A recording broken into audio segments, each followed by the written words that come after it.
Hello everyone, welcome back to my YouTube channel. মোৰ YouTube চেনেলৰ নতুন এটা ভিডিঅ' লৈ আপোনালোক সকলোকে স্বাগতম জনাইছো। আজি মই ভিডিঅ'টো লৈ আহিছো ৰেচিপি ভিডিঅ'।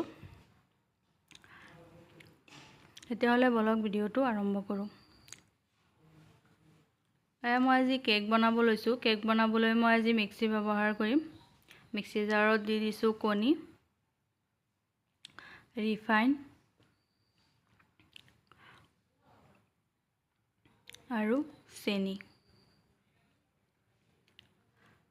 আপোনালোকে বলো ব্যৱহাৰ কৰিব পাৰে, কিন্তু মই মিক্সি জাৰত লৈছো যেহেতু মিক্সি জাৰত ইজি হয় পেষ্টটো বনাবলে। নহলে বলত ললে কি হয় চেনিটো গলিবলৈ অকমান টাইম লাগে। এবাটি ময়দা লৈছো। মই ময়দাৰ পৰিমাণতকে অলপ কমকে ৰিফাইন দিছো আৰু চেনিও কমকে দিছো, কণীও কমকে দিছো। কিন্তু আপোনালোকে সমান জোখৰ দিব পাৰে। সেম বাটিৰ যিমানখিনি ময়দা দিব হিমানখিনি ৰিফাইন হিমানখিনি চেনি দিও বনাব পাৰে। কিন্তু কম দিলে যে কিবা প্ৰবলেম হ'ব একো কথা নাই, ধুনীয়া হ'ব কেকটো। আপোনালোকে ভিডিঅ'টো লাষ্টলৈকে চাই থাকক কেনেকুৱা হয় কেকটো বনাবলে। এতিয়া পেষ্টখিনি দি দিলো। আপোনালোকে ময়দাখিনি ইয়াৰ লগতো দি দিব পাৰে, ৰিফাইন আৰু চেনি কণীৰ লগতে, কিন্তু মই দিয়া নাই, বলতে বনাই লম।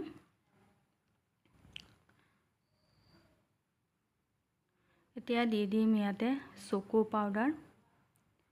আপোনালোকে এইটো অপচনেল হয়, দিবও পাৰে নিদিবও পাৰে। তো মই আছে কাৰণে ব্যৱহাৰ কৰিছো চকো পাউডাৰটো।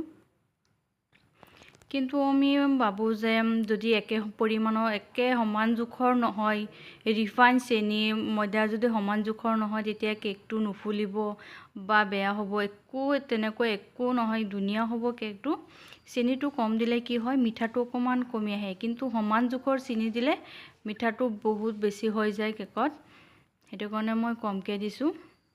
ৰিফাইনো সমান জোখৰ দিলে একদম বেছি ৰিফাইন হৈ যায়। তেল যেহেতু আমাৰ কমকে খাব লাগে। এয়া মই লৈ লৈছো এটা সিলভাৰৰ টিফিন বাটি। ইয়াতে মই কাগজ ব্যৱহাৰ নকৰো, সেই কাৰণে দি দিছো ইয়াতে ৰিফাইন তেল। ৰিফাইন তেলখিনি ধুনীয়াকে বাটিটোত লগাই লম, যাতে ধুনীয়াকে লাগি যায় তেলখিনি। হৈ গ'ল। এতিয়া দি দিম ইয়াতে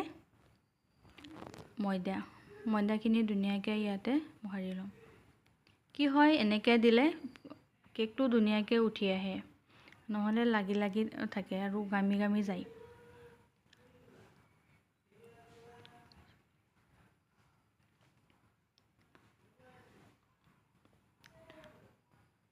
এয়া পেষ্টটো চাওক।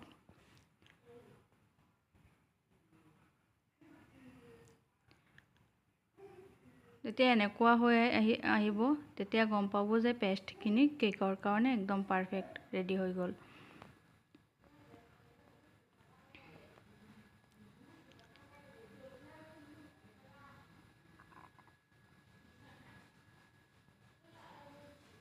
এয়া চাওক।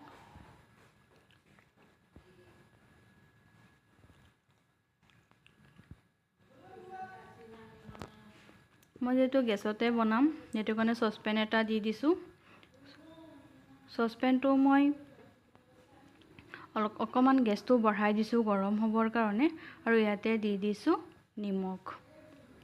নিমখখিনি মই আগতেও কেক বনাইছিলো যে সেইখিনি বাটিত ভৰাই থৈ দিছিলো, এইখিনি ব্যৱহাৰ কৰি থাকো। আৰু এতিয়া দি দিম ইয়াতে এডাল ষ্টেণ্ড। আৰু আপোনালোকে কেকটো যেতিয়া দিব একেবাৰে কমাই দিব, সিমত ৰাখিব গেছটো। এতিয়া ঢাকন লগাই দিম।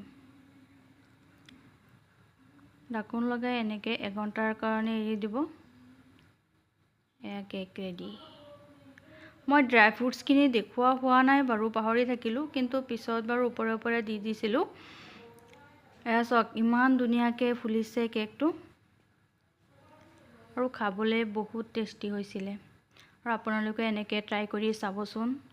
যদি মোৰ ভিডিঅ'টো ভাল লাগে প্লিজ লাইক কৰিব, শ্বেয়াৰ কৰিব, কমেণ্ট কৰিব আৰু প্লিজ ছাবস্ক্ৰাইব কৰি দিব মোৰ চেনেলটো। তেতিয়াহ'লে আজিলৈ আহিছোঁ, বাই বাই।